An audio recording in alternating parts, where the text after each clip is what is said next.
Joining me now is Democratic Congressman Theodore Deutsch, a Florida congressman. Good morning. Good morning. How are you?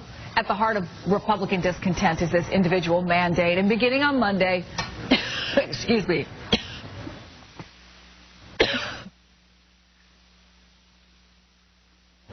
I hope you're okay, Chris. Thank you. Frog in my throat. I think we're going to take a break and we'll be right back. I'm Sam Chernin.